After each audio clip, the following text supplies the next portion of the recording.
আমি আসলে ঢাকার বাইরে রয়েছে আমাদের সাংগঠনিক কাজে, সেজন্য একটু ইন্টারনেট হয়তো গোলযোগ হবে, সেজন্য আমি আগাম দুঃখ প্রকাশ করছি। আমরা 5ই আগস্টের যে ছাত্র জনতার যে গণ অভ্যুত্থান হয়েছে, সেই গণ অভ্যুত্থানের পরবর্তী সময়ে একটি ইতিবাচক রাজনীতির সর্বমহলে আসলে আলাপ আলোচনা চলছে যে কিভাবে আরো গ্রহণযোগ্য এবং ইতিবাচক একটি রাজনীতি করা যায়। সেজন্য বাংলাদেশ জাতীয়তাবাদী ছাত্রদল দেশের সমস্ত ক্রিয়াশীল এবং ছাত্র সমাজের নিকট যে অঙ্গীকারবদ্ধ যে একটি ইতিবাচক রাজনীতি করার বিষয়ে, সেই বিষয়ে আমরা কাজ করছি। এবং ইতিমধ্যে বাংলাদেশের সমস্ত শিক্ষাঙ্গনগুলোতে, অর্থাৎ আমরা ঢাকার বাইরে যে শিক্ষাঙ্গনগুলো রয়েছে, সেই শিক্ষাঙ্গনগুলোতে আমরা বাংলাদেশের সমস্ত সাধারণ শিক্ষার্থীদের আসলে মতামত দিচ্ছি যে 5ই আগস্টের যে গণ অভ্যুত্থান হয়েছে, সেই গণ অভ্যুত্থানের সাথে, সেই স্পিরিটের সাথে তাল মিলিয়ে কিভাবে একটি ইতিবাচক রাজনীতি করা যায়। আমরা অতীতেও আসলে ইতিবাচক রাজনীতি করেছি, এবং কার্যকরী ইতিবাচক রাজনীতি কিভাবে করা যায় সে বিষয়ে আমাদের আলাপ আলোচনা চলছে শিক্ষার্থীদের সাথে। আমরা মনে করছি যে শিক্ষার্থীদের একটি গঠনমূলক আহ আলোচনা এবং সমালোচনা এবং সেটি কার্যকর আলোচনার মাধ্যমে আমরা একটি ইতিবাচক রাজনীতির পন্থায় আমরা চলে যেতে পারবো। এবং আমরা বিশ্বাস করি 5ই আগস্টের ছাত্র জনতার যে গণ অভ্যুত্থান হয়েছে, সেই গণ অভ্যুত্থানের স্পিরিটের সাথে তাল মিলিয়ে বাংলাদেশ জাতীয়তাবাদী ছাত্রদল একটি ইতিবাচক রাজনীতির যে শুভ সূচনা হয়েছে, সেখানে আমরা বাংলাদেশের সমস্ত ক্রিয়াশীল ছাত্র সংগঠন এবং ছাত্র সমাজের যে একটি ঐতিহাসিক মেলবন্ধনে আমরা আবদ্ধ হয়েছি, সেই মেলবন্ধনকে আমরা তাৎপর্যপূর্ণ মনে করছি। অনেক পরিষ্কার বক্তব্য, এবং মানে ছাত্র শিবিরের সাথে ছাত্র দলের যে দীর্ঘদিনের একসাথে আন্দোলন সংগ্রাম এবং নতুন যে পরিবর্তিত বাংলাদেশের রাজনৈতিক প্রেক্ষাপট, সেই পরিস্থিতিতে আসলে আপনাদের সেই যে ভ্রাতৃপ্রতিম সম্পর্ক সেটি কোন দিকে যাবে এটি নিয়ে প্রচুর দর্শকের কৌতূহল আছে। আসলে আমরা সেই বিষয়ে একটু পুরো অনুষ্ঠান জুড়ে জানার চেষ্টা করব। আপনি যেটি বলছিলেন, আপনি সাংগঠনিক সফরে আছেন বর্তমানে, বিশেষ করে বাংলাদেশের বিভিন্ন জেলাগুলোতে আপনার কর্মকাণ্ড, আপনার তৎপরতা আমরা লক্ষ্য করছি। বরিশালে খুব সম্ভবত আপনি যৌথ সভা শেষ করেছেন, যেখানে সাম্য ও মানবিক সমাজ বিনির্মাণে দিক নির্দেশনামূলক যৌথ সভা আপনি বক্তব্য রেখেছেন। এই সাম্য মানবিক সমাজ বিনির্মাণের মানে ধরনটা কেমন হবে আপনাদের পরিবর্তিত ছাত্র রাজনীতির প্রেক্ষাপটে, এটি যদি একটু পরিষ্কার করতেন। না, আপনি শুরুতেই যে মানে কোশ্চেনের অবতারণা করেছেন যে বাংলাদেশের আমার যে সহযোদ্ধা যিনি পাশে আমার রয়েছেন, বাংলাদেশ ছাত্র শিবিরের রাজনীতির বিষয়ে আপনি বলেছেন, সে বিষয়ে আমি যদি একটু বলি, তারপরে আমি বরিশালের বিষয়ে আর একটু বলবো। আমরা 2024 সালের 5ই আগস্টের ছাত্র জনতার যে গণ অভ্যুত্থানের পরবর্তী সময় আমরা দেখেছি আসলে ছাত্র শিবিরের রাজনীতি নিয়ে বিস্তর আলাপ আলোচনা চলছে। এবং আমরা সেটি ঢাকা বিশ্ববিদ্যালয় থেকে আমরা দেখেছি। ঢাকা বিশ্ববিদ্যালয় হঠাৎ করে আমরা দেখলাম যে একটি কমিটি তারা প্রকাশ করেছে, বিশেষ করে প্রথমে সভাপতি এবং পরে সাধারণ সম্পাদক। আমরা এই যে হঠাৎ করে বা গোপনে অনেকে রাজনীতি সম্পৃক্ত ছিল, যে তারা যে প্রকাশ্যে আসলেন, বাংলাদেশ ছাত্র শিবিরের যে ঢাকা বিশ্ববিদ্যালয়ের শাখা সভাপতি বা পরবর্তীতে সাধারণ সম্পাদক তিনি প্রকাশ্যে এসেছেন, আমরা সে প্রকাশ্যে আসাকে আমরা ইতিবাচক মনে করছি। এবং গোপন তৎপরতার মাধ্যমে আমরা যেটি মনে করছি, গোপন তৎপরতার মাধ্যমে জনসম্পৃক্ত রাজনীতি করা আদৌ সম্ভব নয়। এবং প্রকাশ্যে একটি পেশিবাদী ছাত্র সংগঠনের রাজনীতি করেছে, কিন্তু এই পেশিবাদী বিদায়ের পর সেই পেশিবাদী রাজনীতিকে বিদায় করে আবার সেই আগের রাজনীতিতে ফিরে আসাকে এটি আমরা কিছুটা রাজনৈতিকভাবে প্রতারণামূলক আচরণ বলে আমরা মনে করছি। এবং এটি প্রতারণামূলক রাজনীতিক কর্মীর আচরণ বলে আমাদের সেটি মনে হচ্ছে। আমরা শিবিরকে আহ্বান জানিয়েছিলাম, এখন আহ্বান জানাচ্ছি যে গোপন তৎপরতা এবং আত্মপরিচয় সংকটে এবং অনুপ্রবেশের সংস্কৃতি থেকে বের হয়ে প্রকাশ্যে গণতান্ত্রিক রাজনীতি চর্চা করার আমরা উদাত্ত আহ্বান জানাচ্ছি। একই সাথে সাথে আমরা দেখেছি যে আজকে ঢাকা বিশ্ববিদ্যালয়ে যে একটি কমিটি তারা প্রকাশ করেছে, সেটির বিষয়ে আমাদের সামান্য বক্তব্য রয়েছে। সেটি আমরা যে কমিটি দেখেছি, সেটি আমাদের মনে হয়েছে এটি বাঙালি মুসলমান পুরুষের একটি কমিটি, মানে বাঙালি মুসলমান পুরুষ শাসিত একটি কমিটি। সেখানে আমরা কোনো অমুসলিম দেখিনি, সেখানে কোনো নারী প্রতিনিধিত্ব আমরা দেখিনি, ভিন্ন জাতিসত্তার কোনো প্রতিনিধিত্ব দেখিনি, এবং আমাদের যে ক্ষুদ্র নিগোষ্ঠীর কোনো জাতিসত্তাকে আমরা দেখিনি।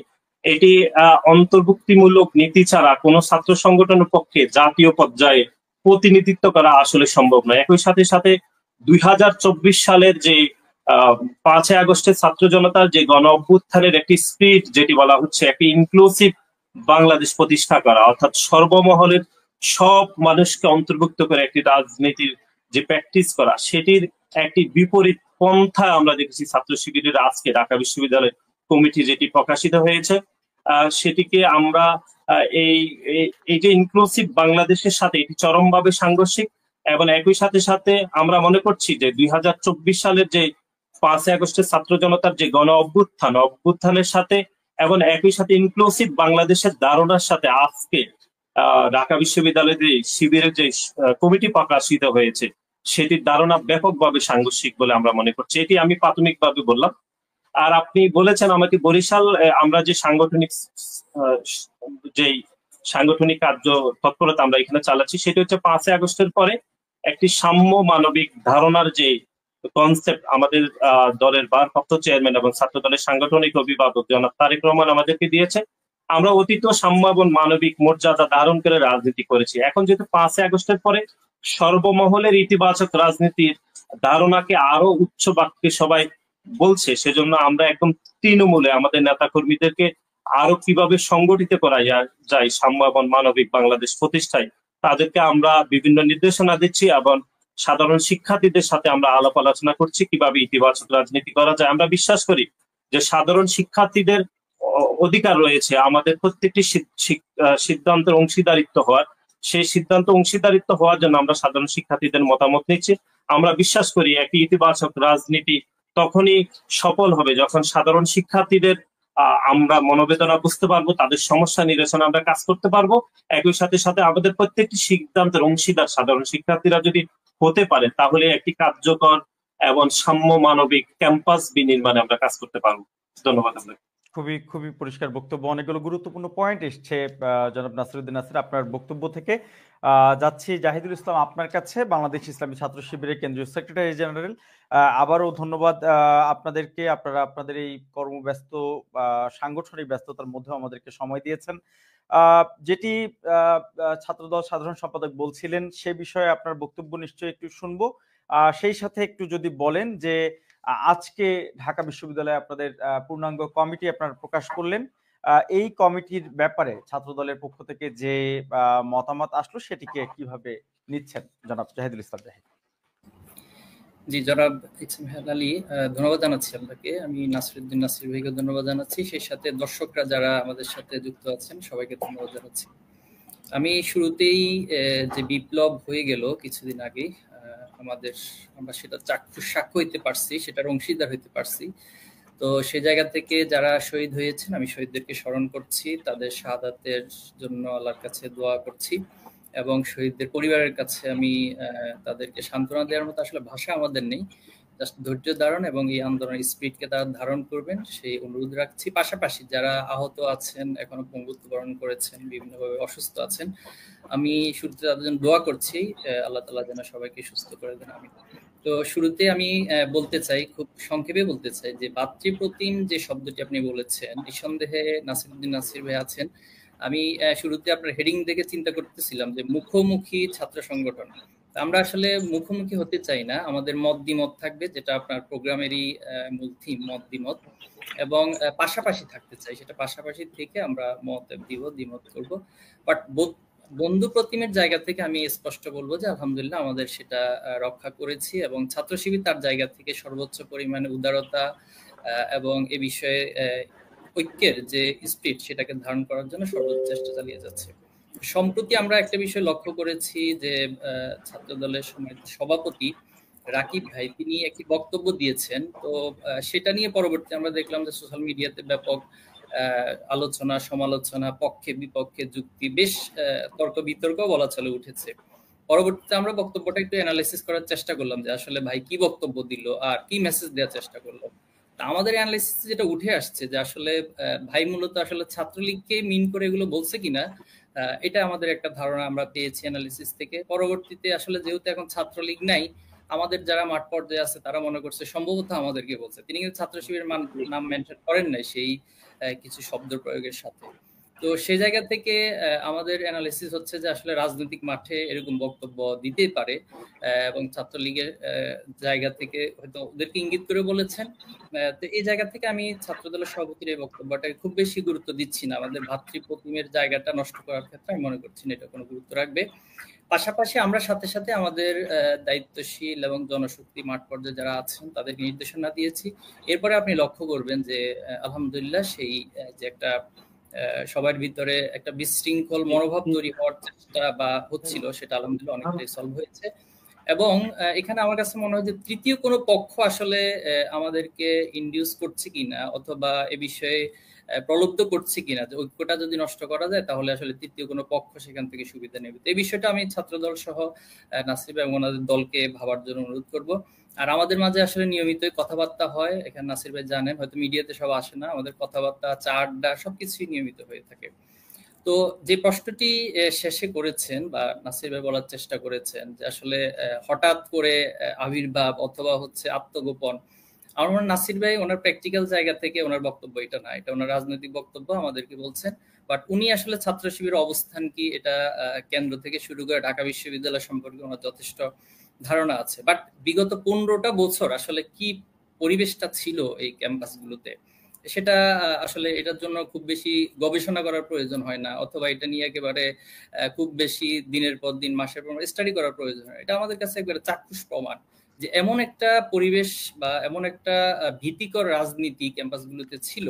বিশেষ করে ছাত্র শিবিরটা তো হয়ে গেছে যে একটা মহা আতঙ্কের নাম, এবং কাউকে মানে ছাত্র শিবির বলাটাই মনে হচ্ছে তাকে পিটানো, তাকে মেরে ফেলার একটা লাইসেন্স ছাত্র শিবির কাউকে উপাধি দেওয়া বা ট্যাগিং যেটা আপনাদের ভাষায়। যেমন আমরা আবরার ফাহাদের বিষয়টা দেখেছি, এরপরে বিশ্বজিতের ঘটনাগুলো দেখেছি, আমাদের সাবেক কেন্দ্রীয় সভাপতি সিরাজুল ইসলাম ভাইয়ের ঘটনাটা দেখেছি। আবরার ফাহাদ এবং সিরাজুল ইসলাম ভাইয়ের ঘটনাটা আসলে অলমোস্ট সেম ছিল, জাস্ট আবরার ফাহাদ হয়তো শহীদ হয়ে গেছেন, এর জন্য বিষয়টা অনেক বেশি সামনে এসেছে এবং তার পরিবার বলছে তিনি শিবির করেন না। আর সিরাজ ভাইয়ের বিষয়টা হচ্ছে তিনি আল্লাহ ওনাকে হায়াত রেখেছেন, উনি বেঁচে আছেন আলহামদুলিল্লাহ, আর তিনি ছাত্র শিবিরের রিয়েল প্রতিনিধি ছিলেন। জাস্ট পার্থক্যটা এখানে ছিল। এই যে একটা পরিস্থিতি, সেখানে কৌশল নেওয়াটা এটাকে কোনো আমি অন্যায় বলবো না, এবং এটি ইসলামের সাথে, নাসির ভাই ইসলামিক স্টাডিজে পড়াশোনা করেছেন আমি জানি, তো ভাইয়ের এই একাডেমিক জায়গা থেকেও ভাই ইসলামের যে কৌশলগত বিষয়গুলো আল্লাহ রাসূলুল্লাহ সাল্লামের যুগে অথবা খোলাফায়ে রাশেদার যুগে যে কৌশলগুলো ছিল, এবং সমসাময়িক যুগেও বা আমরা যে পাশ্চাত্য রাজনীতি বলি সেই জায়গাগুলোতে এই কৌশলগুলো থাকে।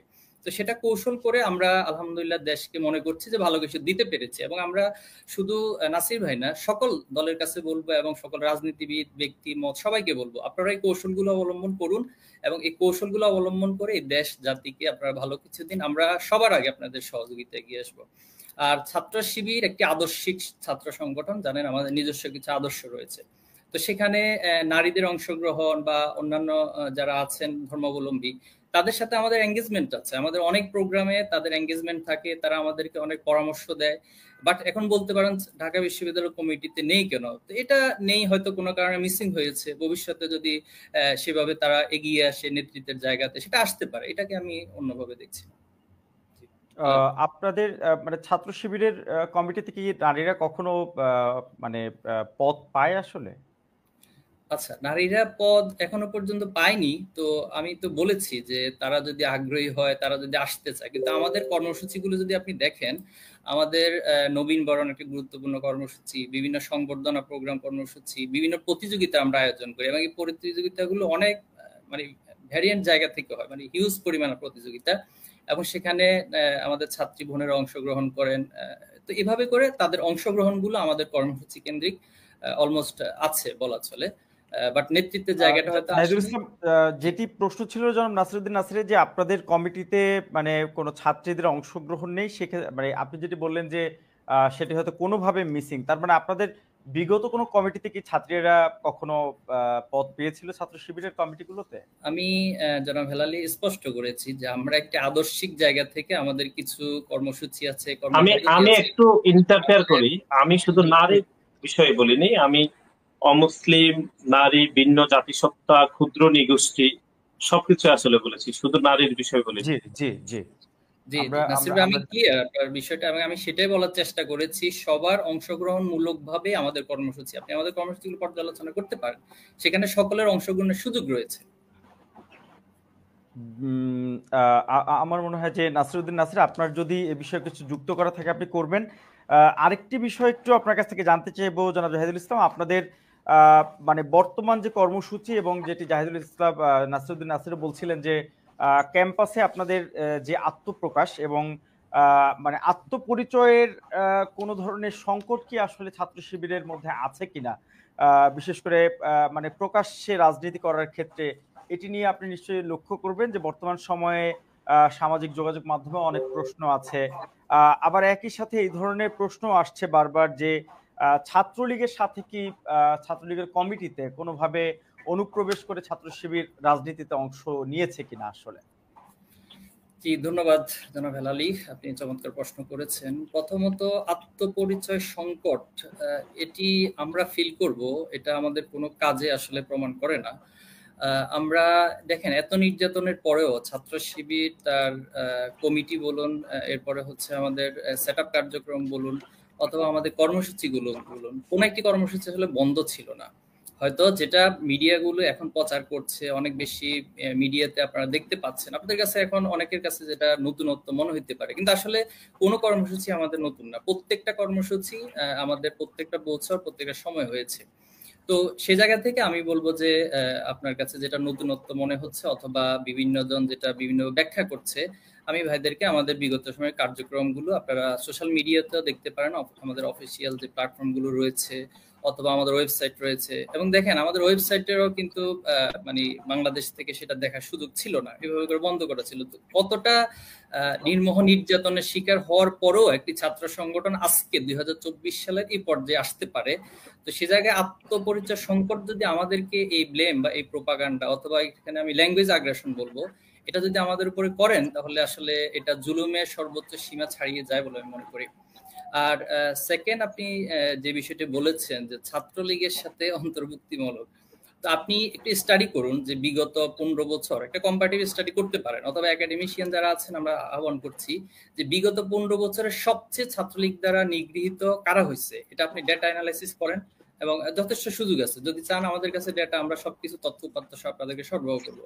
তাহলে এরকম একটা ছাত্র সংগঠন আজকে ছাত্রলীগের সাথে এক হবে, অথবা যাদেরকে ফ্যাসিবাদ হিসেবে চিহ্নিত করছে সাধারণ ছাত্ররা, এবং সেই আন্দোলনে আমাদের সাধারণ ছাত্রদের সাথে অন্তর্ভুক্তি ছিল, সেখানে আমরা এটা করব, এটা আসলে একটা হাস্যকর, আমি বলবো নিতান্ত হাস্যকর, এবং একটা পলিটিক্যাল কোনো গেইনের উদ্দেশ্যে প্রশ্ন ছাড়া আসলে আর কিছুই না। আর পাশাপাশি আমি এটিও বলবো আপনাদেরকে, আমাদের সংবিধানের 4 নং ধারা একজন সদস্য কিভাবে হইতে হয়, সেখানে একটা পয়েন্টে স্পষ্ট বলা আছে যে অন্য কোনো সংগঠন বা সংস্থার সাথে তিনি কোনো সম্পর্ক রাখবেন না যদি তিনি এই সংগঠনের সদস্য হন। তাহলে তো স্বাভাবিকভাবে সাংবিধানিকভাবে আমাদের কারো সেটার সুযোগ থাকছে না। তো এরকম যদি আপনাদের কাছে, আমি নাসির ভাইকেও বলবো, বা যদি কারো মনে এই প্রশ্নটা জাগে, আমি প্রথমত বলছি এটা আমাদের উপর জুলুম করছেন, রিয়েলি জুলুম করছেন। আর পাশাপাশি বলবো যদি আপনাদের কাছে এরকম কোনো তথ্য উপাত্ত থাকে, এখন আপনি ঢাকা বিশ্ববিদ্যালয়ের সেক্রেটারি বিষয়টা হয়তো বলতে পারেন বা প্রশ্ন আসতে পারে, তো সেটা উনি যথেষ্ট ক্লারিফিকেশন দিয়েছেন ওনার জায়গা থেকে, যে ডিবেটের সদস্য ছিলেন, সভাপতি ছিলেন। পরবর্তীতে সেখানে সকলের সাথে, আপনি জানেন ঢাকা ইউনিভার্সিটিতে ছাত্রলীগের হলগুলোতে কিরকম দাপট ছিল, একটা সাধারণ ছাত্র থেকে পর্যন্ত জোর করে মিছিলে মিটিং এ নিয়ে যেত, এবং সেখানে তিনি স্পষ্ট করেছেন তিনি ওনার জায়গা থেকে কখনো কোনো মিছিল মিটিং এ অংশ নেয়নি। তো এই ক্লারিফিকেশনের পরেও যদি প্রশ্ন আসে, আমি বলবো আপনি যদি স্পষ্ট প্রমাণ তথ্য দিতে পারেন, আমরা সাংগঠনিক সিদ্ধান্ত নিব। অনেক অনেক ধন্যবাদ জনাব জাহিদুল ইসলাম। নাসিরউদ্দিন নাসির, আপনি শুনছিলেন জাহিদুল ইসলাম তার বক্তব্যে আপনি যে প্রশ্নগুলো রেখেছিলেন সেগুলো পরিষ্কার করার চেষ্টা করেছেন, একই সাথে ছাত্র শিবিরের সাংবিধানিক বাধ্যবাধকতার কথা উনি পরিষ্কার করেছেন। এই বিষয়ে যদি আপনার কিছু বলার থাকে সেটি আমরা একটু শুনবো, তবে তার সাথে যে গুরুত্বপূর্ণ একটি প্রশ্ন আপনার কাছে রাখতে চাই। বাংলাদেশের যে নতুন অভ্যুত্থান আমরা দেখলাম, ছাত্র জনতার এই অভ্যুত্থানে ছাত্র দলের ভূমিকা সম্পর্কে অনেকের প্রশ্ন আছে। ছাত্রদল আসলে এই আন্দোলনে কি ধরনের ভূমিকা রেখেছিল সেই বিষয়টি একটু আপনার মাধ্যমে জানতে চাই জনাব নাসিরউদ্দিন নাসির। ধন্যবাদ জানাচ্ছি। এখানে আমার শিবিরের যে সাধারণ সম্পাদক যেটি বললেন সেটি হচ্ছে, উনি বলেছেন একদম সংজ্ঞায়িত ভাবে, এটি হচ্ছে প্রতারণামূলক নয় বলে উনি যেটি বলেছেন, আমি খুবই দ্বিমত করছি। সেটি হচ্ছে ঢাকা বিশ্ববিদ্যালয়ে যিনি সাধারণ সম্পাদক শিবিরের হয়েছেন, গণমাধ্যমে আমরা দেখেছি, সামাজিক যোগাযোগ মাধ্যম সব, যে তিনি ছাত্রলীগ করেছেন, তার পদ পদবি ছিল। এবং এই যে আমরা গত 15 থেকে 16 বছর ধরে যে ফ্যাসিবাদের বিরুদ্ধে আমরা আন্দোলন সংগ্রাম করেছি বাংলাদেশ জাতীয়তাবাদী ছাত্র দলের, এবং কোন আন্দোলন সংগ্রামে তার কোন ধরনের অংশগ্রহণ আমরা দেখিনি। বরং অনেকেই বলছেন যে বরং যারা আন্দোলন সংগ্রামকে যারা প্রতিহত করেছেন, তিনি সেই সংগঠনই করেছেন। এবং আমার তো ব্যক্তিগতভাবে মনে হচ্ছে যে এটি তদন্ত করা উচিত, যে শিবিরের যিনি সাধারণ সম্পাদক, তিনি হচ্ছে এই ফ্যাসিবাদী যে শক্তি ছাত্রলীগের দোসর হিসাবে তার কার্যক্রমকে চরমভাবে তদন্ত করা উচিত, যে তিনি কতটা ফ্যাসিবাদী শক্তির হয়ে তিনি কাজ করেছেন। এটি অবশ্যই আমার মনে হচ্ছে তাদের ইন্টারনালি তদন্ত করা উচিত। এবং আমি ব্যক্তিগতভাবে এবং আমাদের সাংগঠনিকভাবে এটিকে চরমভাবে প্রতারণামূলক মনে করছি। আমরা বাংলাদেশ জাতীয়তাবাদী ছাত্রদল গত 16 থেকে 17 বছর ধরে যে নিষ্ঠুর নির্যাতন এবং জুলুমের শিকার হয়েছে বাংলাদেশ জাতীয়তাবাদী ছাত্র দলের প্রত্যেকটি নেতাকর্মী, তার বিপরীতে আপনি ওই সংগঠন করে, ফ্যাসিবাদী ওই সংগঠন করে এখন আপনি যদি পুনরায় বলেন যে গণতান্ত্রিক ব্যবস্থাকে শক্তিশালী করার জন্য আপনি সম্পৃক্ত ছিলেন, এটি কোনোভাবে কাম্য নয়, গ্রহণযোগ্য নয়। এটি একটি অপ্রাসঙ্গিক আলোচনা। আমরা মনে করছি ছাত্র শিবিরের এই বিষয়ে চূড়ান্ত তদন্ত করে এই বিষয়ে গ্রহণযোগ্য বক্তব্য দেওয়া উচিত। এখানে আমরা যেটি গণমাধ্যমে আমরা যেটি দেখেছি সেটি হচ্ছে ছাত্র শিবিরের সাধারণ সম্পাদক বলেছেন যে তাকে কেন কমিটিতে রাখা হয়েছে, এটি ছাত্রলীগের সন্ত্রাসীদেরকে জিজ্ঞেস করা উচিত। এটি আমার খুবই আপত্তিকর মনে হয়েছে। আমাকে কোনো কমিটিতে রাখা যদি হতো ভিন্ন কোনো ছাত্র সংগঠন, আমি তো আপত্তি করতাম তখনই, কিন্তু আমি তো তখনই আপত্তি করি নাই। সুতরাং এখন এই মুহূর্তে যদি আমি বলছি যে আমাকে কেন জিজ্ঞেস করেন, আপনি ওই সংগঠনকে জিজ্ঞেস করেন, এটি খুবই দুঃখজনক বলে আমি মনে করছি। এটি একটি বক্তব্য। আর দ্বিতীয় হচ্ছে, এখানে ছাত্র শিবিরের সাধারণ সম্পাদক বলেছেন যে অন্য কোন ছাত্র সংগঠন কিরকম নিষ্ঠুর নির্যাতনের শিকার হয়েছে, সবচেয়ে বেশি ছাত্র শিবির হয়েছে। ওনারা কিরকম হয়েছে আমি জানি না। আপনি বাংলাদেশ জাতীয়তাবাদী ছাত্র দলের একজন কর্মী হিসাবে আমি বলতে চাই, গত 16 থেকে 17 বছর ধরে এই ফ্যাসিস্ট হাসিনা সরকারকে ক্ষমতার মসনদ থেকে নামানো এবং একটি গণতান্ত্রিক বাংলাদেশ প্রতিষ্ঠা করার জন্য, এবং একই সাথে একটি সাম্য মানবিক মর্যাদার যে বাংলাদেশের জন্য এদেশের গণমানুষের আপসীন নেত্রী দেশনেত্রী বেগম খালেদা জিয়ার নেতৃত্বে এবং তার পরবর্তী সময়ে আমরা বিএনপির ভারপ্রাপ্ত চেয়ারম্যান জনাব তারেক রহমানের নেতৃত্বে যে আন্দোলন সংগ্রাম করেছি, সে আন্দোলন সংগ্রাম করতে গিয়ে বাংলাদেশের কোন ক্রিয়াশীল ছাত্র সংগঠন হিসেবে ছাত্র দলের প্রত্যেকটি নেতাকর্মী হামলা, মামলা, গুম এবং নিষ্ঠুর নির্যাতনের শিকার হয়েছে। অন্য কোনো ছাত্র সংগঠন এর দ্বারে কাছেও যায়নি। আপনি যদি শিবিরের কথাই বলেন, আমি তো শিবিরকে গত 10-15 বছর ধরে এই শুধু জুলাই আগস্টের এখানে অনেকে বলছেন যে তারা আন্দোলন করেছে, কিন্তু 2014, 2018, 2024 সালে যতগুলো গণতান্ত্রিক আন্দোলন হয়েছে, কোন আন্দোলনে আমরা সেভাবে মাঠে দেখিনি। আমরা শিবিরকে সর্বশেষ মাঠে দেখেছি যে তাদের যারা নেতা তাদেরকে ফাঁসি দেওয়া হয়েছিল এবং তাদের নেতাদেরকে যে সাদে দেখা গিয়েছে, সেই বিষয়ে আমরা দেখেছি যে তারা মাঠে আন্দোলন করেছে। এর বাইরে আমরা কখনোই মাঠে তাদেরকে আন্দোলন করতে দেখিনি। আপনাকে আরেকটি গুরুত্বপূর্ণ তথ্য যেটি আমি বলতে চাই সেটি হচ্ছে, আমরা ঢাকা বিশ্ববিদ্যালয়ের ছাত্রলীগের সন্ত্রাসীরা যাদেরকে শিবির সন্দেহে পিটিয়ে হল ছাড়া করেছে, তাদেরকে নির্যাতন করেছে, সেরকম কাউকে আমরা দেখছি না এখন ছাত্র শিবির করতে। বরং যারা পিটিয়েছে ছাত্রলীগের সন্ত্রাসীদের সাথে ছিল, তারা এখন বলছে যে তারা ছাত্র শিবিরের রাজনীতি করেছে অতীতে। এটি আমাদের কাছে বোধগম্য নয়। এটি ছাত্র সংগঠন হিসাবেও যদি বোধগম্য তো নয়, একই সাথে সাধারণ শিক্ষার্থীদের যে মানসিক যে ধারণা সেটি আমরা কোনোভাবে মনে করছি না। এটি আমাদের এক বিষয়। আর আপনি আরেকটি যে তথ্য যেটি আমাদেরকে বলেছেন সেটি হচ্ছে, বাংলাদেশ জাতীয়তাবাদী ছাত্র দলের 2024 সালে যে বৈষম্য বিরোধী আন্দোলন হয়েছিল সেখানে বাংলাদেশ জাতীয়তাবাদী ছাত্র দলের ভূমিকা আমরা আপনাকে স্মরণ করে দিতে চাই যে বাংলাদেশ জাতীয়তাবাদী ছাত্র দলের বৈষম্য বিরোধী যে আন্দোলন হয়েছিল সেখানে 113 জন আমাদের নেতা কর্মী খুনি হাসিনার হাতে নির্মম হত্যাকাণ্ডের শিকার হয়ে যারা শহীদ হয়েছেন, এবং বাংলাদেশের অন্য কোনো ক্রিয়াশীল কোনো ছাত্র সংগঠনের কোন সংগঠনই আসলে তালিকায় প্রকাশ করতে পারেনি যে তাদের কতজন নেতা কর্মী আসলে এই আন্দোলনে আহ, শহীদ হয়েছেন বা খুনি হাসিনার হাতে নির্মম হত্যাকাণ্ডের শিকার হয়েছে। এবং বাংলাদেশ জাতীয়তাবাদী দল বিএনপির ভারপ্রাপ্ত চেয়ারম্যান এই আন্দোলনকে একটি রাজনৈতিক আন্দোলন রূপান্তর করে খুনি হাসিনার বিরুদ্ধে যে পতন নিশ্চিত করার জন্য যে নেতৃত্ব দিয়েছিলেন, সেখানে বাংলাদেশ জাতীয়তাবাদী ছাত্র দল এটির অংশীদার। এবং বাংলাদেশ জাতীয়তাবাদী ছাত্র দলের শুধু নয়, বাংলাদেশ জাতীয়তাবাদী দলের অন্য যে সহযোগী এবং অঙ্গ সংগঠনগুলো রয়েছে, যুবদল, স্বেচ্ছাসেবক সহ আমাদের মূল দল, প্রত্যেকটি প্রত্যেকটি দলই আসলে এই আন্দোলনের শরিক হয়েছেন। এবং বাংলাদেশ জাতীয়তাবাদী বিএনপির 460 মানে 460 জন নেতাকর্মী এই আন্দোলনে শহীদ হয়েছেন। এবং এই আন্দোলনকে একটি রাজনৈতিক রূপ ধারণ করে খুনি হাসিনা বিদায় নিশ্চিত করার জন্য আমাদের দলের ভারপ্রাপ্ত চেয়ারম্যান অগ্রণী ভূমিকা পালন করেছে।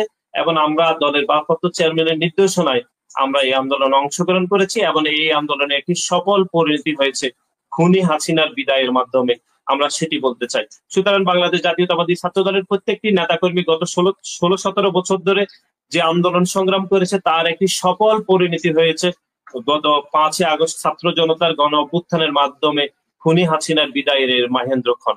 আমরা সেটি আপনাকে স্মরণ করে দিতে চাই।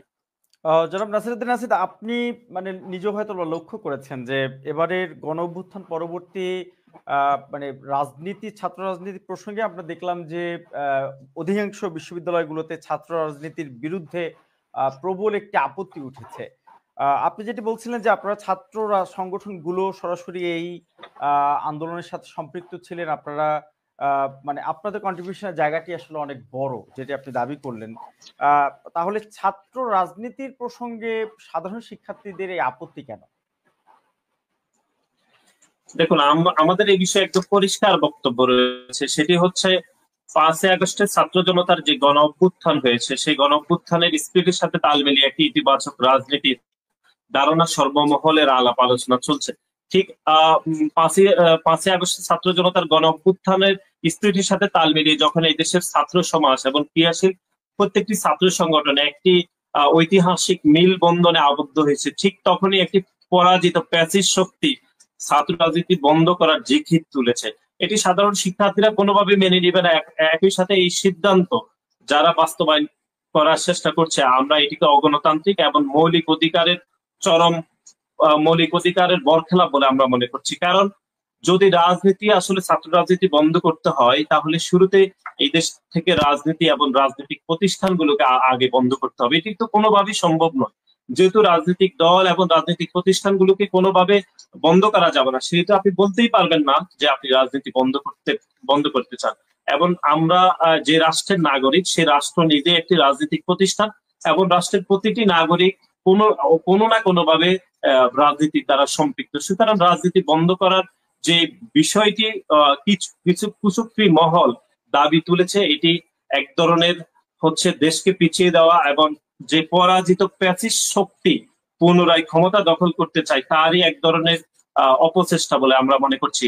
এবং সেজন্য বাংলাদেশ জাতীয়তাবাদী ছাত্রদল গতকালই আমি বরিশাল বিশ্ববিদ্যালয়ে গিয়েছিলাম। বরিশাল বিশ্ববিদ্যালয়ের সাধারণ শিক্ষার্থীদের সাথে আমাদের আলাপ আলোচনা হয়েছে। সাধারণ শিক্ষার্থীরা কোনোভাবেই রাজনীতি বন্ধ করতে চায় এরকম কোনো নিশ্চয়তা আমাদেরকে দেয়নি। তারা একটি ইতিবাচক এবং গ্রহণযোগ্য রাজনীতি কিভাবে করা যায় সে বিষয়ে আমাদেরকে অংশীদার হতে বলেছেন। আমরা মনে করছি যে একটি ইতিবাচক রাজনীতির অংশীদার সাধারণ শিক্ষার্থীরা হতে হবে এবং একটি ইতিবাচক রাজনীতি চলমান থাকা উচিত। এবং বাংলাদেশ জাতীয়তাবাদী ছাত্রদল সবসময় ইতিবাচক রাজনীতি করেছে এবং আরো কিভাবে কার্যকর ভাবে ইতিবাচক রাজনীতি করা যায় সেই বিষয়ে আমরা সাধারণ শিক্ষার্থীদের আলাপ আলোচনা করছি। এবং এই আলাপ আলোচনার মাধ্যমে আমরা একটি নির্দিষ্ট প্ল্যাটফর্মে উপনীত হব এবং আমরা বিশ্বাস করি সবার আলাপ আলোচনার মাধ্যমে যে একটি ইতিবাচক রাজনীতির যে আলোচনাটা সেটি আরো বেশি প্রাসঙ্গিক হবে এবং আরো বেশি ইতিবাচক হবে। জি, অনেক ধন্যবাদ জনাব জাহিদুল ইসলাম। আপনি নিশ্চয়ই জনাব নাসিরউদ্দিন নাসিরের বক্তব্য শুনছিলেন। ছাত্র শিবিরের আন্দোলন সংগ্রামে তাদের অংশগ্রহণের ভূমিকা নিয়ে বেশ কিছু প্রশ্ন ছিল, সেই সাথে দুটি প্রশ্ন আপনার কাছে একটু জানতে চাইবো। প্রথমত, ছাত্র শিবিরের গেল অভ্যুত্থানে ছাত্র শিবিরের ভূমিকা কি ছিল, একই সাথে আপনারা আসলে আপনাদের সংগঠনের পক্ষ থেকে এখনো পর্যন্ত কোনো আপনাদের শহীদের তালিকা কিংবা আপনাদের আহতদের তালিকা আপনারা এখন অফিসিয়ালি প্রকাশ করেনি, একই সাথে ছাত্র শিবির একটি সংগঠন হিসেবে আসলে বাংলাদেশের রাজনীতিতে নতুন কি করবে, জনাব জাহিদুল ইসলাম? জি, ধন্যবাদ জনাব হেলালি। আপনি দুটি না তিনটি প্রশ্ন করেছেন, তার ভিতরে নাসির ভাই তো অসংখ্য প্রশ্ন ছুড়ে দিয়েছেন। তো আমি নাসির ভাইকে প্রথমে বলবো হচ্ছে, আমি নাসির ভাইকে কোনো প্রশ্ন ছুড়ে দিব না, তবে নাসির ভাইয়ের সবগুলো প্রশ্ন আমি নোট নিয়েছি। ওনাকে প্রশ্ন যেগুলো, আমরা ইনশাল্লাহ ভবিষ্যতে বাংলাদেশ যখন একটা স্টেবল জায়গায় যাবে, যেখানে ঐক্য নিয়ে কোনো প্রশ্ন আর থাকবে না এবং মত দ্বিমতের ক্ষেত্রে কেউ কোনো সংকোচ বোধ করবে না, সেই সময়টাতে ইনশাল্লাহ আমরা প্রশ্নগুলো করব। আপাতত আমরা ভাইকে প্রশ্ন রাখছি না, তো ভাইয়ের প্রশ্নগুলোর উত্তর আমি দিচ্ছি। প্রথমত তিনি বলেছেন যে 2014-18 বা তার আগের যে আন্দোলনগুলো, সেখানে ছাত্র শিবিরকে তিনি ওই অর্থে দেখেন নাই। তো এটা আমি চিন্তা করতেছি কি উত্তর দিব। তো আসলে উত্তর আমি খুঁজে পাচ্ছি না। 2015 সালে যখন আমি ঢাকা কেন্দ্রীয় কারাগারে গিয়েছিলাম, তো একটা লম্বা সময় আমাকে কারাগারে কাটাতে হয়েছে। তো সেখানে আমাদের বলা চলে যে আমদানিতে প্রতিদিন হিউজ একটা সংখ্যা আসতো। তো আমরা দেখতাম যে সেখানে ছাত্র, শুধু শিবির না, ছাত্র দল, এরপরে ভাইদের আরো যে অঙ্গ সংগঠনগুলো আছে, হিউজ নেতা কর্মীদেরকে আমরা পাইছি। এবং আমি মেডিকেলে ছিলাম দীর্ঘদিন, সেখানে ছাত্রদল, যুব দলের অনেক ভাইদেরকে হচ্ছে পাইছি, যে যারা পা কেটে ফেলতে হয়েছে বা হচ্ছে পঙ্গুত্ব বরণ করছে, এরকম অনেক ভাইকে আমার পাইছি এবং পরবর্তীতে তাদের সাথে আমার যোগাযোগও মেনটেন হয়। তো এখন ওই ভাইয়েরা হয়তো ওনাদের কাছ থেকে যদি ভাইরা একটু সাক্ষ্য নেয় যে আসলে বিগত সময়ের আন্দোলনে ছাত্র শিবিরকে কিভাবে পাইছে, আমার মনে হয় ভাই উত্তরটা পেয়ে যাবে ওনাদের কাছ থেকে। আর নির্যাতনের বিষয়টা ছাত্রদল বেশি হয়েছে, আমি এটার সাথে আপাতত মানে ঐক্যের সাথে একমত পোষণ করছি, যে একমত। তবে আমি যে বিষয়টা প্রসঙ্গক্রমে বলেছিলাম যে একটা একাডেমিক স্টাডি হইতে পারে, এটা অর্থাৎ ছাত্রদল আর শিবিরের কম্পারেটিভ স্টাডি না, বরং ছাত্র লীগের দ্বারা যে আসলে নির্যাতন, সে জায়গাটা ছাত্র লীগকে এখানে মানে তাদের যে অপরাধ বা কর্মকাণ্ডগুলো, সেগুলোর জন্য মূলত আমি একটা কম্পারেটিভ স্টাডির কথা বলেছি। তো সেটা আহ্বান করছি, ছাত্র দল থেকেও কেউ করতে পারে, অথবা একাডেমিশিয়ান যারা শুনছেন তাদের মধ্যে থেকে কেউ করতে পারে। শহীদের তালিকা নিয়ে প্রশ্ন করেছেন ভাই, আপনারও একটা প্রশ্ন ছিল শহীদ আহতদের তালিকা।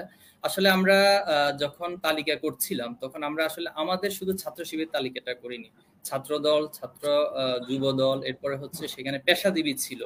আপনি অনেককে পাবেন যারা হচ্ছে আসলে কোনো দল করে নাই।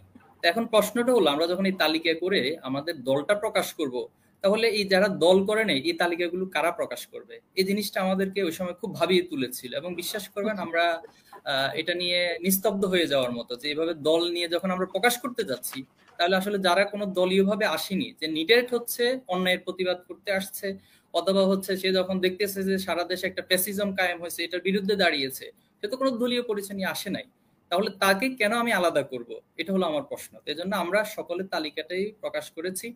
আর দলীয়ভাবে আসলে এই শহীদের তালিকার রাজনীতিটা বাংলাদেশে খুব সুখকর না, আমরা অতীতেও দেখেছি। এবং ৭১-এর যে প্রেক্ষাপটটা ছিল সেটা আপনি জানেন, যে সেখানে সবার ভূমিকা ছিল, আপামর মানুষের ভূমিকা ছিল ৭১-এ। কিন্তু পরবর্তী দেখা গেছে যে একটা নির্দিষ্ট দল তারা নিজস্ব ক্রেডিটটাকে দাবি করেছে, এবং দাবি এমন পর্যায়ে গিয়েছে তারা সেক্টর কমান্ডারদেরকে পর্যন্ত অস্বীকার করে বসছে। তো এই জন্য আমাদের কাছে অতীত ইতিহাস বলতেছে যে শহীদের তালিকা নিয়ে রাজনীতি অথবা এটা প্রকাশ, এটা নিয়ে খুব বেশি আমাদের মাথা ব্যথা নাই।